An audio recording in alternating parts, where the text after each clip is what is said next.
now, but I'm not going to do that. First off, I do really good impressions, apparently. I sound just like the girl who's been interviewing all the videos. I'm learning a lot about myself tonight. I did a little research, because as you saw, that is the first time I've ever done stand-up comedy, and this is the second time, so again, enjoy, be kind. I learned that you're always supposed to bring a bottle of water and maybe drink it, so... It's right there. Take that, comedy gods.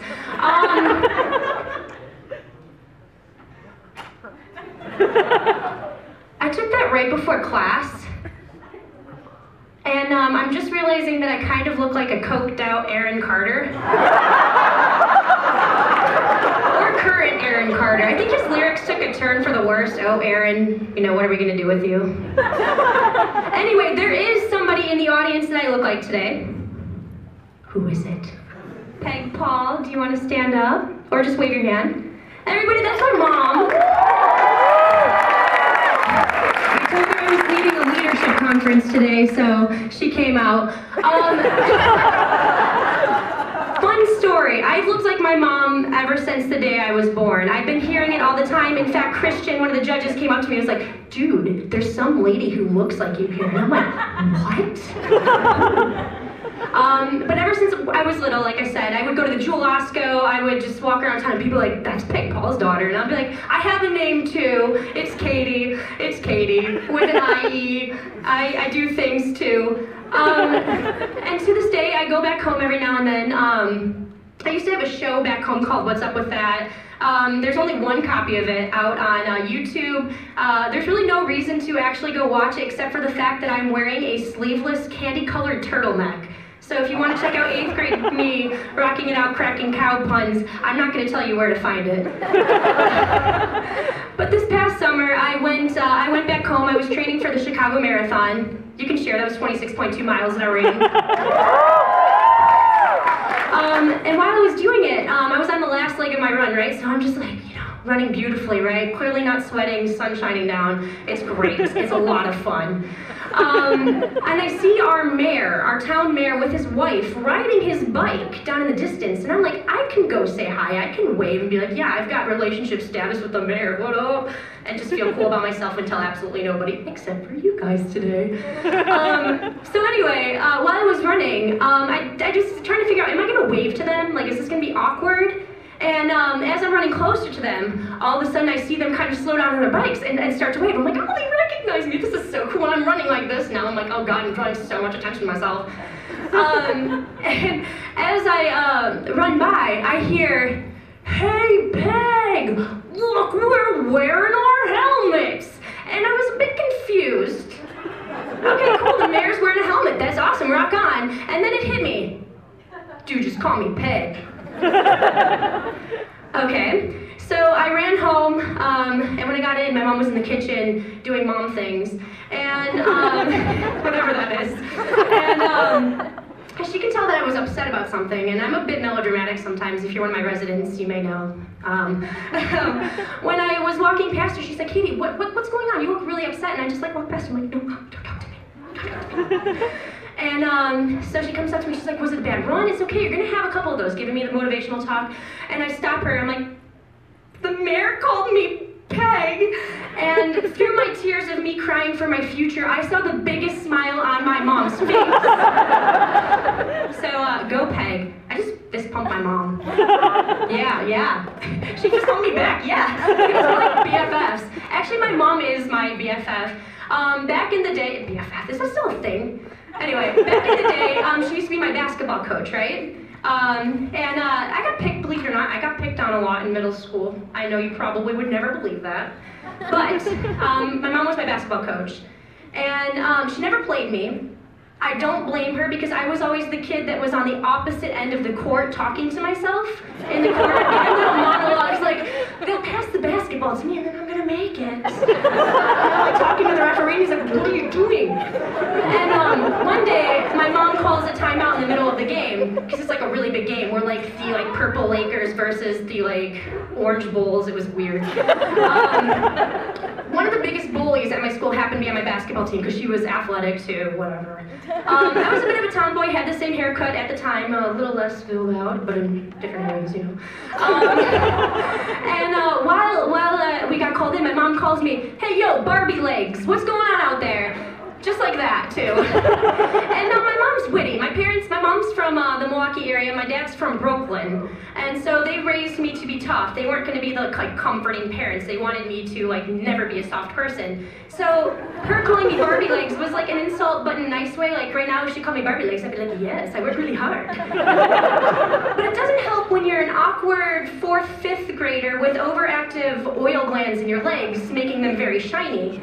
So everybody assumed that by calling me Barbie legs, it's like, Barbie? Plastic. She's got plastic legs. And you know what? It didn't bother me. I'd be sitting in gym class and people would be like, hey, Katie, I gotta put my lip gloss on. Can I use your legs as a mirror? Apparently I have British accents all of a sudden. Nothing, because you know what? People like shiny things, and I wanted people to like me. Hey, Katie, it's recess, and we want to go burn down that anthill, but we don't have our magnifying glass. Got you covered, Steven! Yeah, it was real fun then, too. And like I said, I had really short hair, so my dad used to introduce me as his son. But not like a bad like, this is my son. Like, this is my son. And I'm like, yeah, Dad, bonding. Yeah. But don't worry, my parents stopped verbally abusing me. Right around when I hit 13, 14, when I can handle awkward situations perfectly by myself. And around that time, my little cousin was learning how to talk, and this past winter break, I spent 2 weeks with my cousin in a cabin, and her name's Maddie, she's 10 years old, and to describe her, she is 10% bull cut and 90% sass. So, to be constantly reminded that you have chicken fingers, or that your thighs make a funny noise when you run up the stairs while you're wearing sweatpants, or my personal favorite, Katie, I've got a pen and I'm bored, can I play Connect the Dots with your face acne? Sure, Maddie. And you know what? In 10 years, I'm going to be 30 and you're going to be 20, and I'm going to ask the same questions. I'm just awesome like that. But I do have a friend. Her name is Trisha Paul. She's my sister. She couldn't be here tonight because she texted me, says, hey, dork, I have better things to do, but have fun. So, like I said, she's my best friend. Go, Trisha. We spent a lot of time together also over winter break, doing one of my favorite things, holiday shopping. Shout out to holiday shopping. Yeah, it sucks. Now, I'm a person of comfort. My sister's a person of, like, style, right? And while we went to the mall together, she was rocking some like really nice tight jeans, like filling them out right, had a bedazzled belt and an awesome blouse. And I was wearing I lived in the city for 3 years. Shoot, I'm gonna have swag just for that, right? Well, when you wear Dr. Scholl's no-slip comfort clogs, it gets a bit contradicting. And while we were out shopping together, we were at a store called Buckle, which is like this really trendy store, right? And while we were there, she was looking through shirts, and somebody came up to her and was like, hey, do you know where the sales rack is? And my sister's kind of mean. I was waiting for her to be like, don't ask me, I don't work here. But she responded like, oh, I've been here enough. Yeah, it's out by the bells. And I was like, that was really cool. Somebody thought my sister was cool because she dresses cool and thinks she works here. I want that to happen tonight, and I made that my goal, okay? So we went to Banana Republic. Didn't happen. We went to Ann Taylor. Didn't happen. We even went to Auntie Annie's Pretzels, and I tried really hard. Didn't happen. You guys, it happened. At a Petco. And it may have been the Dr. Scholl's no-slip comfort clogs that gave away why you could possibly know where you could pick up your type 2 diabetic iguana's food, which is in aisle 8 if you're curious and ever need to know that. I think it comes with the shoes. But on the ride back home, I was thinking, I'm actually starting to look for jobs now, because I'm going to be in the real world. Mom? I'm just kind of scared. But I did think about jobs, but instead of actually thinking about jobs, I thought about all the jobs I shouldn't have. Because I'm pretty cynical, right? I decided I should never, ever, ever, ever be a babysitter because I already have low enough self-esteem. I don't need to be reminded that my chins sweat when I think about eating pie. May not be true. May be true. I like pie. Don't judge me.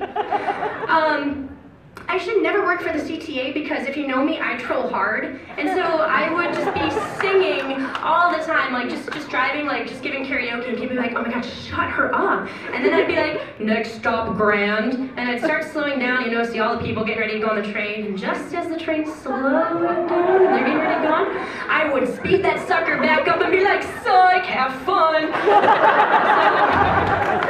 And if you think that's bad, imagine me being a roller coaster driver, right? If I had a bad day, let me tell you, you had an even worse day. How does round 37 on the Raging Bull sound to you? Yeah. Seat check doesn't matter.